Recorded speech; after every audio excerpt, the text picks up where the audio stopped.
Bonjour à tous et bienvenue dans Territoire d'Info, une émission de Public Sénat et de TV5 Monde et les meilleurs moments des interviews politiques de cette semaine. Lundi, nous recevions Jordan Bardella, la tête de liste du Rassemblement national pour les élections européennes. Il est notamment revenu sur cette prochaine échéance électorale, indiquant que celle-ci serait également un référendum sur la politique menée par le président de la République. On l'écoute.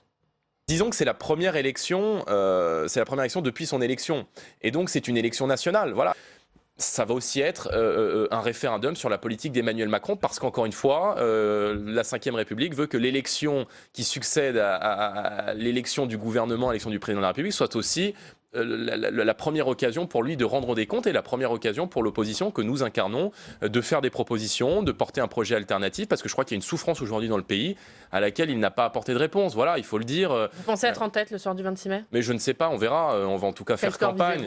Je ne vise pas un score en particulier. On va faire campagne comme si on était très très bas dans les sondages, ce qui nous permettra de motiver nos équipes, de motiver nos troupes. Il faut surtout que nos électeurs aillent voter. Voilà, l'enjeu de ce scrutin, c'est la mobilisation de notre électorat. Vous allez intégrer des figures des Gilets jaunes sur la liste, vous allez discuter avec d'autres personnalités de droite comme M. Mariani. Expliquez-nous, on ne connaît que les 10 premiers de la liste. Oui, alors vous savez qu'on a choisi de faire une liste d'ouverture, c'est-à-dire d'avoir une liste qui soit beaucoup plus large que celle du Rassemblement national. Sur votre première question sur les Gilets jaunes, je dirais qu'on était un peu tous Gilets jaunes depuis le départ, parce qu'on a tous porté depuis un certain nombre d'années les revendications qui étaient celles des Gilets jaunes, je le disais, sur la paix fiscale, sur le référendum d'initiative citoyenne. Je ne crois pas qu'il faille récupérer ce mouvement de manière plus ou moins malhonnête. Voilà, je pense que les Français voient bien quelles sont nos propositions, voient bien la cohérence de notre programme, que ce soit au niveau national ou sur l'Europe. Maintenant, c'est vrai qu'il y a des gens qui ont fait le choix de nous rejoindre parce que c'est une grande clarification, ces élections européennes, et qu'en réalité, les Républicains n'incarnent plus rien, il n'y a plus de ligne chez LR. Or, vous avez tout un électorat à droite, je crois, qui est orphelin et qui est d'accord avec nous sur la question de l'immigration, sur la question de la baisse des impôts, sur la question de l'autorité en matière de justice, en matière de sécurité, par exemple. Je vous dis, c'est une grande clarification, ces européennes. Vous avez d'un côté le camp Emmanuel Macron, qui a rassemblé derrière lui des gens de droite comme de gauche qui ont échoué depuis 30 ans de notre pays, qui défendent une politique migratoire toujours plus importante, qui défendent un impôt qui est toujours plus insoutenable pour nos Français, la disparition de nos frontières nationales et puis des transferts de pouvoir toujours plus importants à Bruxelles. Et nous, on défend cette révolution du bon sens. Et je pense que derrière nous vont venir encore nous rejoindre des gens de droite comme de gauche qui partagent cette volonté de faire de l'État-nation, je dirais, l'organe et la cellule de protection de l'emploi, de l'identité du peuple français. Stanislas Guerini, qui est le délégué général de La République En Marche, dit que cette campagne européenne sera une campagne de fake news et il accuse Marine Le Pen de tenter de tirer parti de ce phénomène. Qu'est-ce que vous lui répondez ? Je pense qu'En Marche, en tout cas, ce gouvernement fait preuve de dérives qui sont de plus en plus inquiétantes, au regard de l'état de droit notamment, avec cette fameuse loi anti-fake news.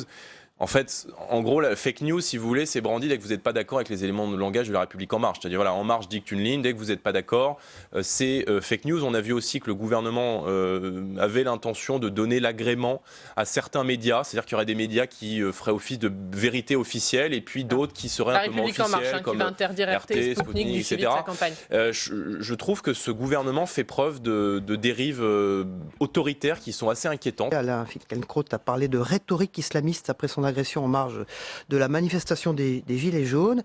Est-ce que vous êtes d'accord avec lui d'abord ?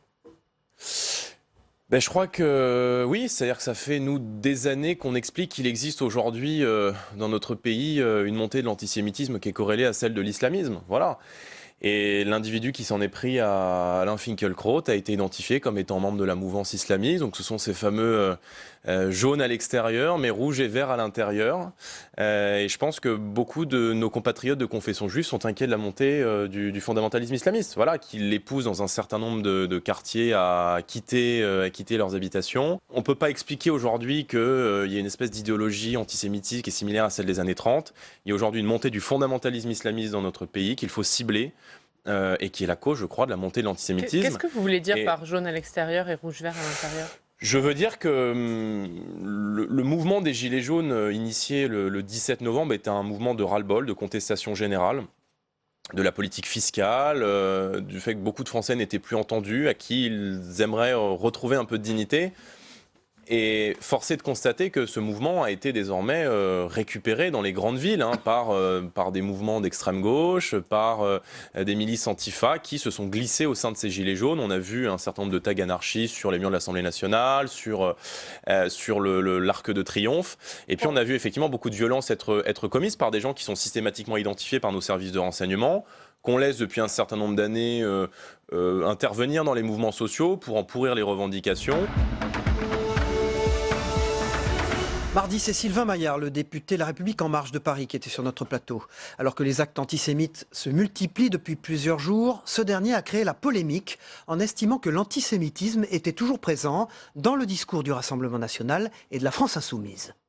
D'abord, ce n'est pas nous qui avons organisé ce rassemblement, c'est le Parti socialiste, et donc c'était lui qui, quelque part, invitait. Moi, je suis assez clair là-dessus.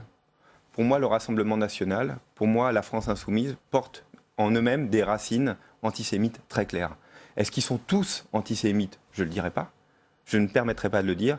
Mais je trouve que dans leur discours, d'une façon générale, l'antisémitisme est toujours présent. Donc, ne nous cachons pas sous des masques. Ils savent très bien faire de la récupération. Et je pense que dans ce moment fort de lutte contre l'antisémitisme, c'est bien qu'ils manifestent à côté. Quand vous parlez de racines antisémites, c'est très fort. Vous pensez précisément à quoi?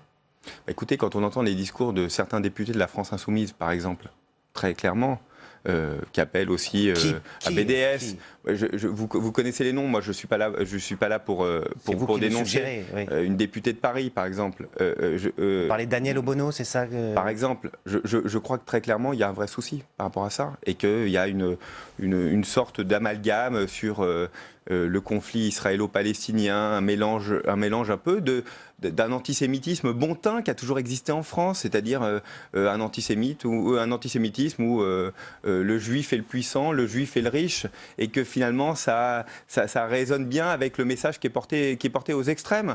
C'est pas nouveau, mais ça doit être combattu. Vous êtes à l'origine de l'idée de pénalisation de l'antisionisme. Pour vous, l'antisionisme, c'est de l'antisémitisme, absolument? Oui, je crois que d'abord, dans le discours, je m'inscris dans le discours du Veldiv du président de la République l'année dernière. L'antisionisme est le visage masqué de l'antisémitisme au XXIe siècle, très clairement. On a eu d'ailleurs un exemple samedi dernier où Alain Finkielkraut se fait attaquer par un gilet jaune qui lui dit « sale sioniste de merde ». Qu'est-ce qu'il veut dire? Sale juif de merde.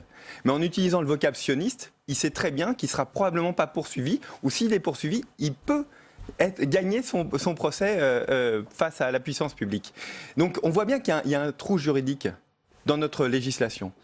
Et c'est d'autant plus fort que depuis quelques années, ça ne fait que s'amplifier. Mais Sylvain Maillard, est-ce que ça veut dire que critiquer le gouvernement d'Israël va devenir aujourd'hui un délit et donc on va toucher à ce qu'est la liberté d'expression finalement? On peut être contre Benjamin Netanyahou, contre sa politique sociale, contre la politique du mur, contre la politique de colonisation. Évidemment qu'on pourra continuer. Par contre, on ne peut pas être contre l'État d'Israël. Sur ce qu'est Israël, un État, on ne peut pas être contre l'État français, on ne peut pas être contre l'État allemand, on ne peut pas être contre l'existence même de l'État d'Israël. Et donc, être contre cette existence, quand on dit mort à Israël, ça veut dire une chose très simple, et dans le vocable utilisé par les extrêmes, c'est toujours ça, c'est mort aux Juifs. Au Sénat, la commission des lois va rendre son rapport, son fameux rapport tant attendu sur l'affaire Benalla. On sait que la majorité, vous êtes assez gênés dès qu'on aborde ce sujet-là. La commission pourrait d'ailleurs saisir la justice pour un cas de parjure. Est-ce qu'elle a fait son travail, selon vous ? D'abord, moi je suis député, c'est pas à moi de juger le travail des sénateurs. Je pense qu'ils sont allés jusqu'au bout de ce que leur donne la prérogative. Je crois qu'en tout cas c'est un moment démocratique qui a été apprécié par les Français. Et donc on a pu le constater, vous avez pu le voir dans vos audiences, les Français s'en sont saisis, et de savoir ce qui s'est passé, et entre autres les dysfonctionnements au sein de l'Élysée. Et je crois que là-dessus, moi j'attends le rapport, parce que probablement il y a des aménagements qui sont essentiels, peut-être qu'ils ont déjà été faits d'ailleurs, au sein du fonctionnement de l'Élysée. Ensuite, on ne peut pas nier qu'il y a une instrumentalisation politique de cette affaire qui en permanence rebondit entre ici au Sénat ou bien devant la justice. Donc on voit bien que c'est instrumentalisation par qui? En tout cas, je pense que les sénateurs qui sont partis peut-être sur une idée en disant on va vraiment améliorer les institutions, faire en sorte que l'Élysée fonctionne mieux, ont tiré le fil de la pelote pour que ça puisse feuilletonner pendant quelques mois, très clairement. Après, c'est leur rôle, tout le monde fait de la politique, mais ne soyons pas naïfs sur ce qu'ils ont fait ici. Par contre, que la justice, je termine dessus, que la justice s'en saisisse et nous dise la vérité, ça me semble essentiel. Mercredi, nous recevions Guillaume Pelletier, le député de Loir-et-Cher et vice-président des Républicains. Il a pointé du doigt la responsabilité du gouvernement dans les violences qui ont émaillé la France ces dernières semaines et a lancé un appel solennel au président de la République pour qu'il rétablisse l'ordre. Il existe un arsenal législatif, judiciaire, policier, répressif en France.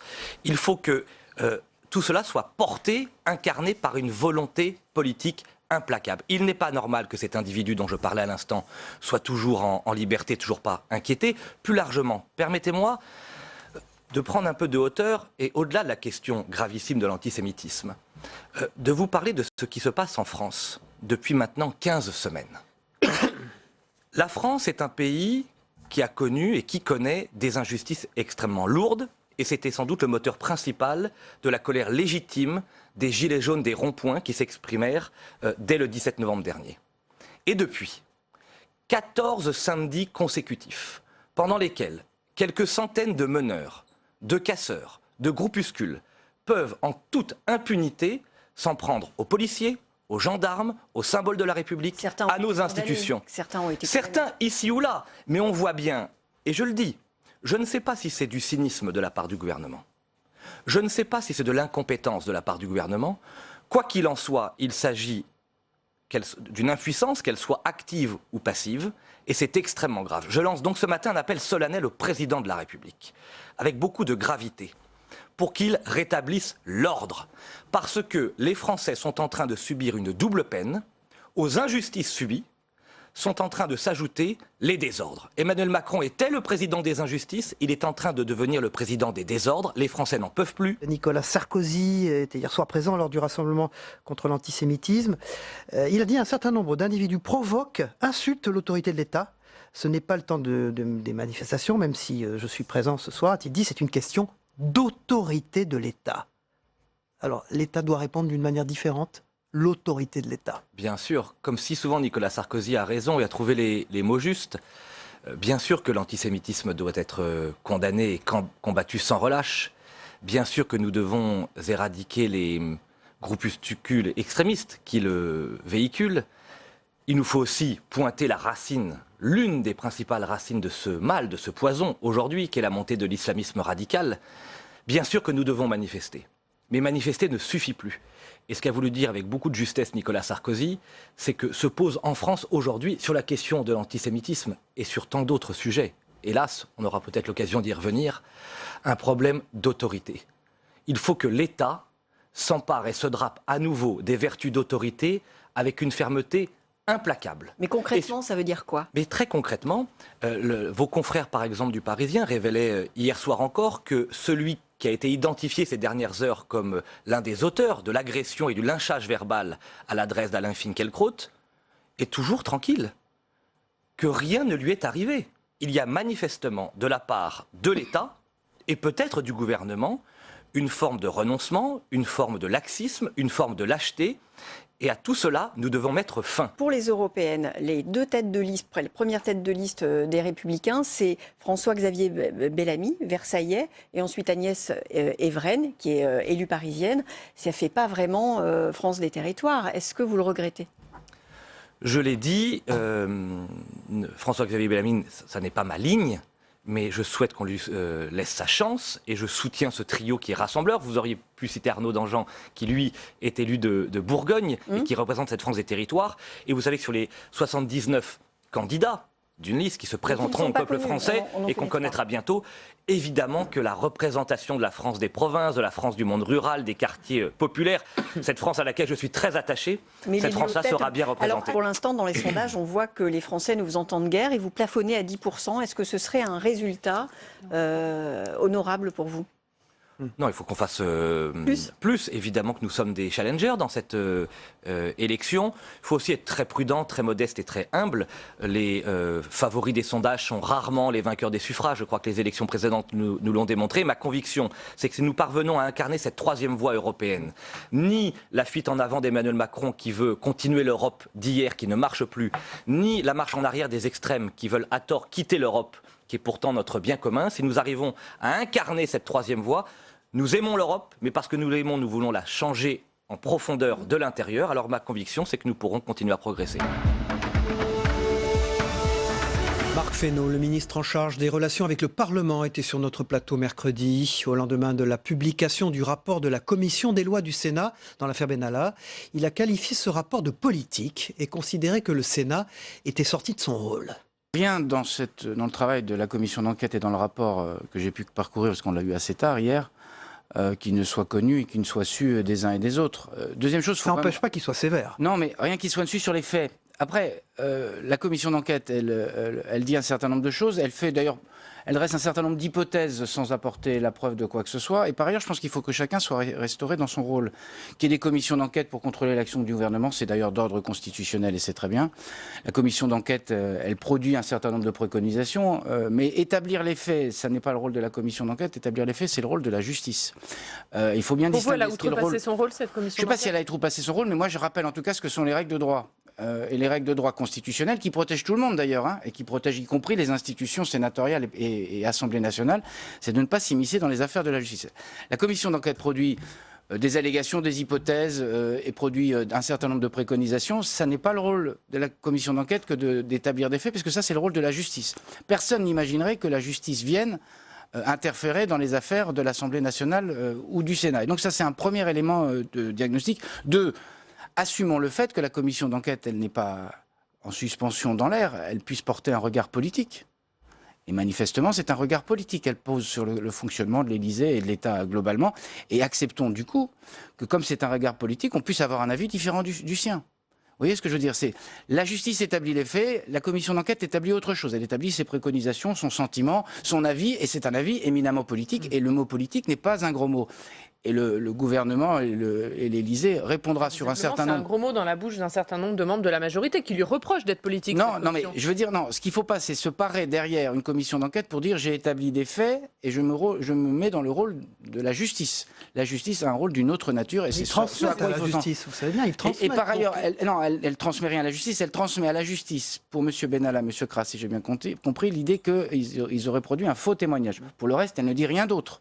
Mais est-ce que pour vous, clairement, c'est une commission politique ? C'est un rapport politique qui a été rendu. Mais par nature, une commission d'enquête, elle émane de parlementaires et c'est d'une certaine façon sain qu'en démocratie, une commission d'enquête puisse exprimer un certain nombre de choses, mais ne nous parons pas derrière autre chose qu'une commission d'enquête qui porte un regard politique. Le président de la République, justement, lui, a prononcé un discours fort hier soir contre l'antisémitisme devant le CRIF hier soir, c'est le dîner annuel. C'est suffisant, à vos yeux, ce qu'il a dit, le président de la République ? Oh oui, je pense que c'est suffisant et je pense qu'il porte la parole de beaucoup de ceux et celles qui ont été choqués par les faits qu'on a vu se dérouler. La vie politique française est ponctuée depuis des années d'actes antisémites, de paroles antisémites. Et c'est pour ça que la parole compte. Et moi, j'ai toujours été très attentif sur ces sujets-là, comme sur d'autres, à ne pas laisser dériver la parole. Mais justement, est-ce qu'il n'y a pas une libération de la parole ? Mais c'est pour ça qu'il faut que... Et alors, elle se libère, et elle se libère sur des supports qui ont pris une expansion et une puissance très forte. Les réseaux sociaux. Les réseaux sociaux en particulier. D'où l'expression du président de la République de regarder comment nous pourrions légiférer pour faire en sorte que cette parole-là sur les réseaux sociaux soit régie par les mêmes règles que ceux qui la libèrent sur d'autres supports. Vous faites un acte, vous écrivez quelque chose d'antisémite sur un mur, c'est répréhensible. Vous l'écrivez sur un mur Facebook, celui-là, virtuel, ça n'est pas répréhensible. Ça pose un problème. Alors à propos de législation, est-ce que vous pourriez nous apporter une précision sur une phrase forte qui a été prononcée par le président hier ? L'antisémitisme se cache de plus en plus sous le masque de l'antisionisme. C'est la forme moderne de l'antisémitisme. Il a été applaudi sur ce passage-là. En même temps, nous on avait compris que pour lui, pénaliser l'antisionisme tel que c'est proposé par le député Sylvain Maillard, par exemple, n'était pas la solution. Du coup... La question, c'est d'abord avec les outils qui existent, de lutter contre l'antisémitisme. Et je pense qu'on a une panoplie d'outils. On a parlé de le compléter sur les supports dématérialisés, si je peux dire. Après, on voit bien qu'un certain nombre de gens se servent de l'antisionisme pour porter au final une parole antisémite. Comment ça se traduit dans la loi? Il faut voir, il faut regarder, parce que c'est pas la peine non plus de lever un débat qui soit un débat qui n'est pas le débat de la lutte contre l'antisémitisme. Mais parfois, l'antisionisme sert d'anti-paravent. Encore que l'antisionisme, depuis 1948, si je peux dire, il a beaucoup évolué. Il y a l'antisionisme qui ne reconnaît pas le droit à Israël d'avoir son État. Il y a l'antisionisme qui ne reconnaît pas le droit à Israël d'avoir des colonies. Donc ça a différentes formes. Donc il faut regarder précisément les choses. Il est là le point clé, c'est la négation de l'État d'Israël. Il me semble que la négation de l'État d'Israël, c'est un élément clé pour ceux qui véhiculent par ailleurs et qui se servent de ça comme support pour l'antisémitisme. Il faudra regarder les éléments. Mais aujourd'hui, une loi n'est pas exclue Moi, j'ai pas entendu dans les propos du président de la République qu'il voulait pas regarder la définition, mais ça ne nécessite pas forcément un support législatif. On regardera ça aussi. Vendredi, c'est Adrien Taquet, le secrétaire d'État en charge de la protection de l'enfance, qui était notre invité. C'était sa première intervention à la télévision chez nous et interrogé sur l'épineuse question du retour en France des enfants de djihadistes. Il a tenu à rappeler que ces mineurs ne devaient pas être abandonnés et qu'il était essentiel d'en faire des enfants de la République. Aujourd'hui, la situation est encore confuse sur place. On fera ce que nous avons toujours fait et ce que le président a rappelé, c'est-à-dire de prendre les situations au cas par cas. Sur les enfants, deux choses. Rappelez tout d'abord que ce sont des victimes du terrorisme et de la folie meurtrière de leurs parents. On a une appréhension assez confuse encore de la situation sur place. Il semblerait quand même qu'une grande majorité des enfants sur place soient de très jeunes enfants. Combien d'enfants? Vous avez des chiffres? On n'a pas de chiffres précis. On pense qu'une grande majorité a moins de 7 ans. Un certain nombre sont même nés là-bas, donc ont moins de 3 ans. Une fois encore, ce que je veux rappeler ici, c'est que ces enfants sont des victimes. Si les parents ont vocation à être judiciarisés, à être jugés en France, si tant est qu'ils reviennent dans notre pays, ces enfants doivent être protégés. Les abandonner risquerait d'en faire des enfants du djihad. Moi, je veux qu'on en fasse des enfants de la République. Alors oui, pour préciser ces dispositifs, comment ça se passe quand un enfant rentre avec sa mère? Il y a déjà eu des cas de retour ou de rapatriement. Concrètement, c'est quoi ces familles d'accueil? Est-ce que vous pouvez expliquer aux téléspectateurs? Il y a une instruction qui a été prise très précise par le Premier ministre en février dernier, qui explicite la procédure. Sur place, le consulat, donc dès avant le retour des enfants, le consulat recueille un maximum d'informations sur la situation de l'enfant, de la famille, et les transmet en France au parquet antiterroriste afin qu'une première évaluation puisse être faite. À partir du moment où où la famille arrive en France, les adultes sont judiciarisés immédiatement, les enfants sont pris en charge par le préfet, l'agence régionale de santé et l'aide sociale à l'enfance, c'est-à-dire par les départements, puisque c'est les départements de notre pays qui sont en charge de la protection de l'enfance. Le djihadiste français Fabien Klein a été tué, aurait été tué attendons d'avoir une confirmation. En Syrie. Attendons d'avoir effectivement une confirmation de la part du gouvernement. Est-ce qu'on peut dire que la menace de l'État islamique s'éloigne du coup? Écoutez, il semblerait que sur place, les positions de l'État islamique se réduisent de jour en jour et on ne peut que s'en réjouir. Moi, c'est la journée européenne des victimes aujourd'hui. Donc si je ne vais pas habituer sur le sort de ce Klein, je me regrette simplement avec les victimes et les associations de victimes et de leurs proches qu'un procès ne puisse pas avoir lieu. On sait à quel point l'action de la justice est importante et réparatrice pour faire le deuil. Et c'est peut-être cela que l'on peut regretter aujourd'hui. Le président a reçu hier les présidents de départements. Vous étiez présent à cette réunion, vous aussi. Est-ce que vous avez pu les rassurer sur une de leurs préoccupations majeures, principales, qui est la prise en charge des mineurs isolés étrangers, dont le nombre explose, vous le savez bien? Effectivement, ce sont des jeunes qui sont lancés à 14 ans sur la route de l'exil, pays d'Afrique pour la plupart, qui se retrouvent en France sans aucune attache familiale. Effectivement, leur nombre a augmenté ces dernières années et les départements effectivement doivent faire face à ce phénomène, car, je le rappelle ici, ce sont avant tout des enfants. Et nous avons une obligation, c'est une obligation internationale, mais c'est aussi une obligation nationale, de protéger. C'est le secrétaire d'État à la protection de l'enfance qui dit ça. Mais bien sûr, mais parce que c'est une règle de droit international, ce sont des enfants avant d'être... Les départements disent, d'accord, mais c'est très cher, il y en a 40 000, aidez-nous. Non, mais c'est bien de se rappeler les principes. Le gouvernement a décidé d'augmenter sa participation financière en compensation justement de la prise en charge de ces mineurs. Au total, sans rentrer dans le détail, c'est plus de 175 millions d'euros que l'État va apporter au département pour les accompagner dans la phase d'évaluation de la minorité, de mise à l'abri, car on a une obligation de mettre ces jeunes à l'abri, puis de prise en charge dans le système de protection de l'enfance quand ils sont effectivement consacrés mineurs. Sachez-le, c'est effectivement 40 000 jeunes qui viennent en France se déclarant mineurs. Au final, c'est près de 20 000 qui le sont effectivement déclarés, qui donc rentrent dans le système de protection de l'enfance. Le pape François qui a convoqué une conférence vraiment inédite avec les évêques pour parler de pédophilie. C'est un tournant. Qu'est-ce que vous en attendez concrètement, vous qui êtes secrétaire d'État chargé de la protection de l'enfance? Il était temps, je crois, que l'Église regarde en face un certain nombre de pratiques qui ont eu cours au sein de son institution. Vous savez, dans toutes les institutions, quelles qu'elles soient, quand les murs sont trop hauts, c'est propice à des comportements déviants. Donc moi, je suis favorable à ce que l'on ouvre les portes et les fenêtres et qu'on laisse passer la lumière. C'est la meilleure façon de lutter contre les abus de toute nature. Donc j'en attends un acte de vérité, j'en attends un changement de pratique. Et je ne peux que me réjouir, enfin, que l'Église fasse ce travail. C'était Territoire d'Info, une émission de Public Sénat et de TV5 Monde. Merci de votre fidélité. On se retrouve la semaine prochaine pour une nouvelle édition. Au revoir à tous.